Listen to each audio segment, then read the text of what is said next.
আসসালামু আলাইকুম দর্শক বন্ধুরা, এই ধরনের দৃশ্য ড্রয়িং করতে চান? ভিডিওটির প্রথম থেকে শেষ পর্যন্ত দেখতে থাকো এবং খুব সহজে শিখে নাও এই ধরনের ড্রয়িং। চলো তাহলে শুরু করি, দেখতে থাকো। দর্শক বন্ধুরা, দৃশ্যটি অঙ্কনের জন্য আর্টবোর্ড নিয়েছি। আর্টবোর্ডের উপরে স্কেল বসিয়ে লম্বা করে এরকম একটা দাগ টেনে নিলাম। এরপর স্কেলটা সোজা করে ধরে উপর থেকে নিচে একটা দাগ টেনে নিব, একটু মাঝে ফাঁকা রেখে। দেখুন, উপর থেকে এরকম করে একটা দাগ টেনে নিয়ে মাঝে একটু ফাঁকা রেখে টেনে নিলাম। অনুরূপ ভাবে এই পাশে একটা দাগ টেনে নিব। এরপর এই দুই দাগের মাথা মেলায় দিব। এরপর এই দুই দাগের মাথা মেলায় দিব। দেখুন, একটু ফাঁকা রেখে মাঝে একটু ফাঁকা রেখে মেলায় দিলাম। এরপর এই মাথা দুটো থেকে নিচের দিকে সোজা করে একটা লাইন টেনে নিলাম। অনুরূপ ভাবে এই পাশে একটা লাইন টেনে নিলাম। এরপর এই পাশ থেকে এই দাগটা ডাবল করে দিলাম, এই পাশ থেকে এই দাগটা ডাবল করে দিলাম। এরপর উপর থেকে নিচে এই দাগটা থেকে এরকম করে চ্যাপ্টা আকৃতির একটা ভি এঁকে নিব। এরকম করে একটা ভি এঁকে নিলাম। হয়ে গেল দরজা এবং দুই পাশে দুটো ঘরের শেপ হয়ে গেছে। এটা দোতলা বাড়ি বানাবো। এরপর মাঝে এরকম করে লম্বা করে দুটো দাগ টেনে দিব। এরপর মাথা দুটো এরকম করে মেলায়া দিব। দেখুন, এরপরে পর পর কয়েকটি লম্বা করে 3 থেকে 4টি দাগ টেনে দিব। এটি হচ্ছে দরজার একটা ডিজাইন আমরা এঁকে নিচ্ছি এবং বাড়িতে ওঠার জন্য সিঁড়ি। এরপর দেখুন, উপরেও একটা লম্বা করে দাগ টেনে মাঝে বৃত্ত দিয়ে দিলাম এবং দুটো দাগ টেনে দিলাম, প্লাস চিহ্ন যেটাকে বলা হয়, এবং উপরে দুটো দাগ টেনে দিলাম। এরপর উপরের দাগ থেকে একটা উপর দিক থেকে এরকম করে আরেকটা ভি এঁকে দিলাম। এরপর আমরা স্কেলটা সোজা করে ধরে এখান থেকে এখানে লাগাই দিলাম, এখান থেকে এখানে লাগাই দিলাম। হয়ে গেল উপরের ঘরের শেপ তৈরি হচ্ছে। এরপরে এই মাথা দুটো মেলায়া দিব। দেখুন, নিচের ঘরের শেপ হয়ে গেছে এবং নিচের ঘরের ছাদ তৈরি হয়ে গেল। এরপর উপরের ঘরের কাজ এখন আমরা করব। তার আগে নিচের ঘরে জানালা দিয়ে নিব। 2 রুমে জানালা দিয়ে নিব এরকম করে।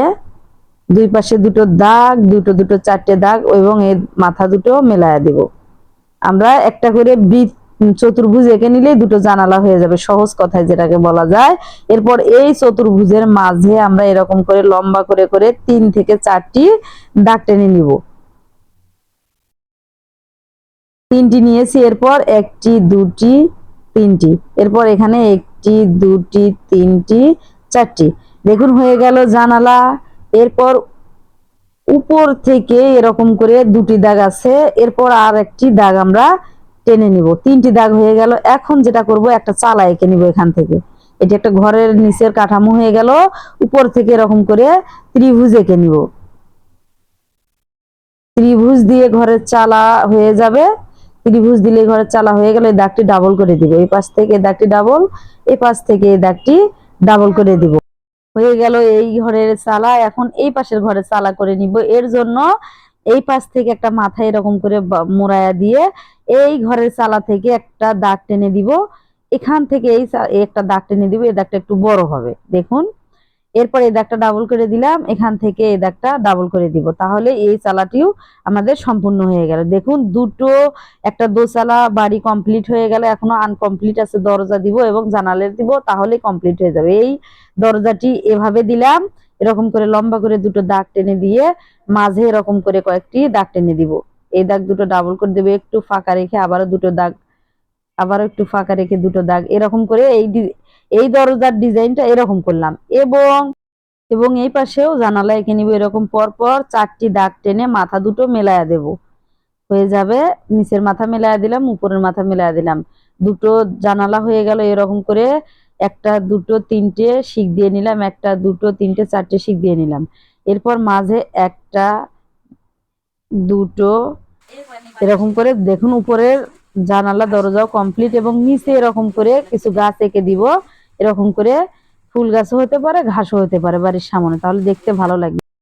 এর সাথে সাথে ড্রয়িংটি কমপ্লিট হয়েছে। এখন এই বাড়িটির আমরা ছাদে, এটা হচ্ছে ছাদ, উপরের ছাদ এবং নিচের ছাদে আমরা কি করব, এরকম করে কালার করে দিব। কালো কালার করে দিচ্ছি। এখানে কালো কালারটি আমি করছি, আপনারা চাইলে যে কোনো কালারই করতে পারেন। দেখুন, দৃশ্যটি খুব সহজভাবেই বোঝানোর চেষ্টা করেছি। জানি না আপনাদের কাছে কেমন লেগেছে, আর কত সহজ করে দিলে আপনারা শিখতে পারবেন। আর আপনাদেরকে শেখাতে পারলে আমার সার্থকতা। জানি না আমার ড্রয়িং আপনাদের কাছে কেমন লেগেছে। ভালো লাগলে like, comment, share and subscribe করে পাশে থেকো এবং পাশে থাকা বেল আইকনটি অন করে দিও, যাতে এ ধরনের ভিডিও ছাড়ার সঙ্গে সঙ্গে নোটিফিকেশন আপনাদের কাছে পৌঁছে যায়। আবার সবাইকে অসংখ্য ধন্যবাদ ভিডিওটির প্রথম থেকে শেষ পর্যন্ত দেখার জন্য।